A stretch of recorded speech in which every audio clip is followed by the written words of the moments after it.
अस्सलाम वालेकुम dear students. आज हमारा जो टॉपिक है केमिस्ट्री में वो है सिंपली कंपाउंड्स। क्योंकि हम कंपाउंड्स इससे पहले थोड़ी बहुत उसके बारे में जानकारी हासिल कर चुके हैं कि कंपाउंड उस सब्सटेंस को हम कह सकते हैं जिसमें एक से ज़्यादा या कम से कम दो या दो से ज़्यादा जो एलिमेंट हैं वो कंबाइन होके कंपाउंड बनाते हैं।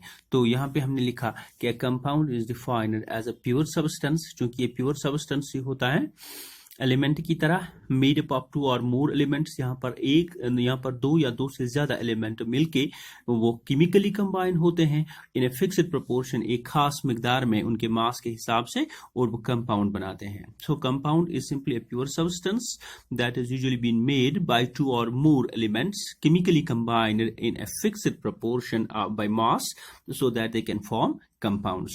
So we are having the different examples of the compounds. The first example is very much well known, that's known as water. क्योंकि water की जो formula है वो H2O है। that's यहाँ पे हमने लिखा कि H2O it's a compound made up of two elements। यहाँ पे हम देख रहे हैं कि दो एलिमेंट हैं, एक है हमारा हाइड्रोजन और दूसरा है हमारा ऑक्सीजन। हाइड्रोजन और ऑक्सीजन यहाँ पे लिखा, इनके सिंबल्स भी हमने लिखे हैं। केमिकली ये हाइड्रोजन और ऑक्सीजन कंबाइन केमिकली हो जाते हैं एक खास प्रपोर्शन में। वो प्रपोर्शन हमारा होता है 1:8, ये इसके मास के हिसाब से by mass. And that means यहाँ पे हाइड्रोजन के दो एटम और ऑक्सीजन के एक एटम मिलके बनाते हैं water molecule, that's called as the water compound. So we can simply say that's hydrogen is having the 2u will simply represent here the atomic mass unit, because we are having the two atoms of hydrogen that represents the 2u, and for oxygen, for one this atom of oxygen we are having the 8u, and for the two this oxygen atoms we can have the 16u. That means it's 1:8. 1:8 means here if it's 2 that is 8 times that is 16, that's simply been called as 1:8 ratio में ये हमारा water molecule, इसमें hydrogen और oxygen 1:8 ratio में होंगे। यहाँ पे हमने लिखा, और ये जो U हम इसके साथ लगाते हैं, that's 2U for hydrogen and 16U for oxygen. U represents the atomic mass unit. So this is the first example of compound that's known as water. अब हम सेकंड एग्जांपल पे आते हैं, हमारी है कार्बन डाइऑक्साइड। जो कि कार्बन डाइऑक्साइड में हम देख रहे हैं यहाँ पे कार्बन का एक एटम और ऑक्सीजन के दो एटम केमिकली कंबाइन होते हैं एक खास प्रपोर्शन में, एक खास फिक्स्ड प्रपोर्शन में कंबाइन होते हैं और कंपाउंड कार्बन डाइऑक्साइड बनाते हैं। तो इसकी जो रेशियो है वो है हमारा, चूंकि यहाँ पे एटॉमिक मास है कार्बन का 12u, क्योंकि एटॉमिक नंबर है इसका 6 कार्बन का, and that of oxygen that's 16u। तो हम देख रहे हैं कि that is the atomic mass of carbon is 12u and for oxygen it's 16u। सो इनका जो रेशियो बनता है वो होगा that's in carbon dioxide molecule में ऑक्सीजन और कार्बन का जो वो कार्बन का होगा 12u and that of oxygen will be 32u, because it is CO2। For one this oxygen it will be 16, and for the two oxygen it will be 32u. So it will be in the ratio of 3:8। 3:8 इसका ratio होगा। अगर हम इसको 4 से divide करें, that's called as 4 3s, that's 3, and if for this 4 that will be 8, that's called 3:8 ratio में ये carbon dioxide molecule में कार्बन और ऑक्सीजन की जो कसाफत है वो रेशियो 3:8 में पाई जाएगी। सो this is the third example for that of compound. Third example में हम आएंगे द कॉमन सॉल्ट की ओर। कॉमन सॉल्ट जिसको हम NaCl भी बोलते हैं केमिस्ट्री में, ये एक कंपाउंड है जो दो एलिमेंट को मिलके बना है। यहाँ पे पर्टिकुलरली सोडियम और क्लोरीन के एटम्स मिलके बनाते हैं NaCl। This is Na and this is Cl। ये केमिकली कंबाइन होते हैं, एक खास प्रपोर्शन में, that is 23:35.5, that is simply their atomic masses. यहाँ पे हम देख रहे हैं कि सोडियम का 23u and that of chlorine is 35.5u, that is simply in the ratio of 23:35.5u. So it's the third example for that of the common salt. This is also a compound in a fixed proportion. They usually mix the sodium and chlorine. And the fourth one that are having the chalk, चूंकि हम chalk भी देख रहे हैं जिसे हम लिखते हैं limestone, उसी की खास example है। Or we may have the marble or the calcium carbonate. They are having an example. They are having a formula of CaCO3. This is the formula for all these chalk. We can represent it by this, or limestone, marble, or calcium carbonate. क्योंकि calcium carbonate जो है यहाँ पे हम देख रहे हैं, यहाँ पे हमारे 3 एलिमेंट्स इस्तेमाल होते हैं। एक है हमारा कैल्शियम, दूसरा है हमारा कार्बन और थर्ड वन है हमारा ऑक्सीजन। क्योंकि इनकी जो प्रपोर्शन है वो अलग अलग सी होगी। That means the atomic this mass of calcium will be 40U, इसका एटॉमिक नंबर 20 है, तो इसका जो कैल्शियम का एटॉमिक मास है वो 40U के बराबर है, और कार्बन का 6 है, that is atomic mass is simply 12, and that of oxygen का एटॉमिक नंबर 8 है और इसका एटॉमिक मास यहाँ पे 16 है, that 16U। So the ratio will be simply 40U is to 12U is to 48U in CaCO3, और it will be in the ratio of that's 10 is to 3 is to 12. That means अगर हम इसको 4 से divide कर लें तो 10 times, then it will be 3 times, and then it will be 12 times. That's 10 into 3 is to 12. Ratio में ये atom elements पाए जाते हैं कंपाउंड CaCO3 में। इसके अलावा हमारे बहुत सारे कंपाउंड्स की एग्जांपल हमने यहाँ पे लिखी हैं, like that of CH4, that's methane.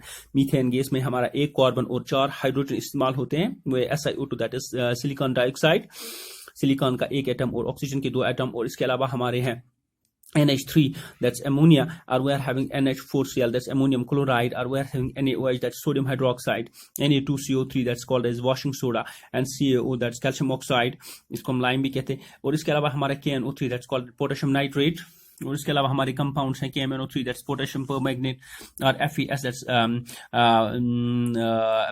ferric sulfate, or we can say simply HCl, that's hydrogen chloride, and H2SO4, that's sulfuric acid, and HNO3, that's nitric acid, and C6H12O6, यहाँ पे हम देख रहे हैं 6 atoms of carbon, हाइड्रोजन के 12 और oxygen के 6 ये ग्लूकोज बनाते हैं, और we are having C12H2211, that makes the sucrose example, etc. So these are all compounds where we can see the different types of elements. They usually combine together in a fixed proportion to form the compounds as well.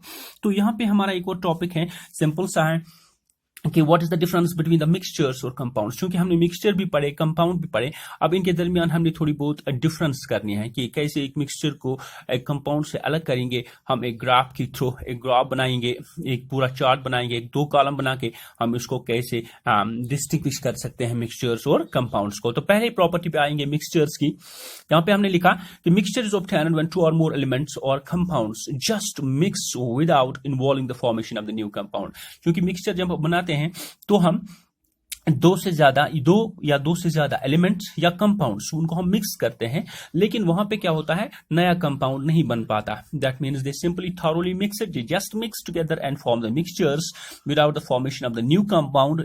दूसरा नया compound नहीं बनता, क्योंकि compound में यहां पर chemical reaction नहीं होती। That's why the mixtures simply mix but they do not form the new chemical compounds. The chemical reaction यहां पे नहीं होती है, द न्यू कंपाउंड्स नहीं बन पाते हैं मिक्सचर में।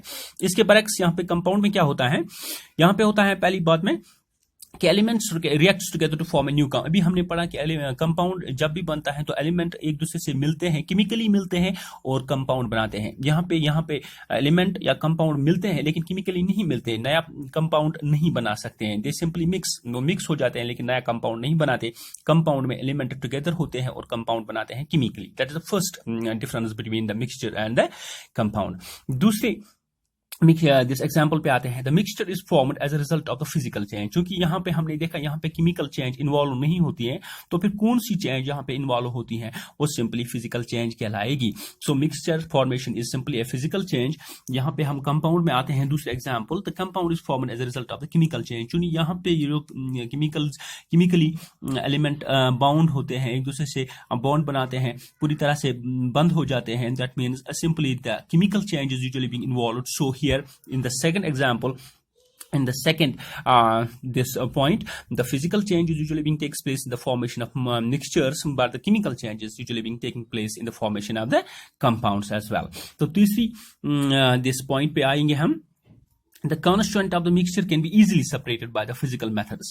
क्योंकि ये मिक्सचर्स जो होते हैं ये फिजिकल चेंज इन्वॉल्व करते हैं, इसमें फिजिकल चेंज इस्तेमाल होती हैं, तो फिजिकल मेथड्स ही की मदद से हम इन कॉन्स्टिट्यूएंट्स को जिससे मिक्सचर बनाते हैं इनको हम अलग कर सकते हैं। यहाँ पे हम कौन कौन से फिजिकल जिस मेथड्स इस्तेमाल करते हैं, फिल्ट्रेशन होता है हमारा, फिल्ट्रेशन की मदद से हम अलग अलग कर सकते हैं। फॉर एग्जाम्पल वाटर में से हम हाँ, उसकी जो पेबल्स होते हैं, वो छोटे छोटे रेत के ज़रात होते हैं या थोड़े पार्टिकल्स होते हैं, मड होते हैं, उसको हम वाटर से अलग कर सकते हैं bye filtration. That means simply the physical change और हैविंग इवोपरेशन। इवोपरेशन से हम सॉल्ट को अलग कर सकते हैं वाटर से। और we can say simply the distillation, we are having the sublimation. और मैग्नेटिक, यहाँ पे हमने मैग्नेट्स में पढ़ा हमने कि सल्फर पाउडर को हम पाउडर से हम सिंपली इस आयरन फिलिंग्स को अलग कर सकते हैं by using the magnet. So these are only the physical change, the physical methods that are being involved to separate the different constituents of mixtures. यहाँ पे हम तीसरे कंपोनेंट में आते हैं, कंपाउंड के तीसरे फेज में। The constituents of the compound can not be separated by the physical methods but separated by the chemical और इलेक्ट्रोकेमिकल मेथड्स। क्योंकि कंपाउंड में ये एलिमेंट्स एक दूसरे के साथ केमिकली बाउंड हो जाते हैं, तो फिजिकल मेथड्स इसमें काम नहीं करेंगे। यहाँ पे फिजिकल मेथड्स की मदद से हम इसको अलग नहीं कर सकते हैं। तो यहाँ पे हमें केमिकल दिस रिएक्शंस और इलेक्ट्रोकेमिकल रिएक्शंस की मदद से हम इनके एलिमेंट्स को अलग अलग कर सकते हैं। तो चौथे एग्जाम्पल पे आते हैं, चौथे पॉइंट पे आते हैं मिक्सचर्स की। Mixture shows the properties of its constituents. ये सीधी सी बात है कि मिक्सचर जिन कॉन्स्टिट्यूएंट को लेके बना है, जिन कॉन्स्टिट्यूएंट को मिलके बना है मिक्सचर्स, उन कॉन्स्टिट्यूएंट्स की जो प्रॉपर्टीज हैं वही प्रॉपर्टी मिक्सचर में भी पाई जाएगी। लेकिन कंपाउंड में इसके बरक्स हैं, the properties of a compound are all together different from that of its constituents. क्योंकि कंपाउंड में यहाँ डिफरेंट एलिमेंट्स मिलके बनाते हैं, अलग अलग एलिमेंट की अलग अलग प्रॉपर्टी होती है, लेकिन जब वो मिलके कंपाउंड बनाते हैं तो कंपाउंड की अलग प्रॉपर्टी हो जाती है। कंपाउंड की जो प्रॉपर्टी है वो इसके एलिमेंट के साथ नहीं मिलती है। लेकिन मिक्सचर्स में हमने देखा कि वहां पे जो एलिमेंट और कंपाउंड मिलके मिक्सचर बनाते हैं तो उनकी जो प्रॉपर्टी होती है वही मिक्सचर में भी पाई जाती है। लेकिन कंपाउंड में जो प्रॉपर्टीज होती हैं वो उनके एलिमेंट जो इसको मिलके बनाते हैं उसमें से उसके साथ नहीं मिलती हैं। That means the compound are entirely different from that of mixture. पांचवी जिस पॉइंट पे आएंगे, mixture do not have a fixed boiling और द मेल्टिंग पॉइंट। क्योंकि हम देखते हैं कि मिक्सचर्स में अलग अलग एलिमेंट्स और जो कंपाउंड्स मिलके बनाते हैं मिक्सचर्स। जो मिक्सचर्स में यहाँ पे हम देखते हैं ये हेटेरोजीनियस भी हो सकता है, होमोजीनियस भी हो सकता है। That's why particularly in the heterogeneous type of the mixtures we do not have the fixed boiling और द मेल्टिंग पॉइंट। यहाँ पे अलग अलग प्रोपोर्शन होता है, तो फिक्स्ड बॉइलिंग और मेल्टिंग पॉइंट का सवाल ही पैदा नहीं होता। So that we can say mixtures do not have the fixed boiling और the melting points, whereas the compound is simply homogeneous. Compound एक होमोजीनियस सब्सटेंस होता है, यहाँ पे जो प्रपोर्शन वो एक किस्म का तनासुब मुकम्मल होता है। That means we are having a pure type of proportion out here in compound, so they have a fixed boiling और the melting point for any type of compound. So जैसे हम देखते हैं कि वाटर एक कंपाउंड है, इसका boiling point है वो 100 डिग्री सेंटीग्रेड है। And that's how. And the seventh and last point is mixtures. Sixth point है, mixtures can be homogeneous or heterogeneous. So mixtures जो होते हैं उनमें homogeneous भी होता है और heterogeneous भी हो सकते हैं, और लेकिन जो compound होते हैं वो particularly homogeneous होते हैं। तो इसके अलावा आखिरी point है कि energy in the form of heat or light is usually not being given during the formation of the mixtures. कि जब mixture बनते हैं तो energy liberate नहीं होती है। यहाँ पे exothermic या endothermic system यहाँ पे इस्तेमाल नहीं होता। Neither energy is usually being absorbed nor evolved during the formation of the mixtures, because it's a physical change, while in compounds both the light or the energy in the form of light or in the form of heat can be given out or being taken in during the formation of the compound, because it's a chemical change. So dear students, today we have completed what is compound and what is the difference, what is compound and what are the different examples of the compounds, what is the difference between the mixtures and compounds. Thank you.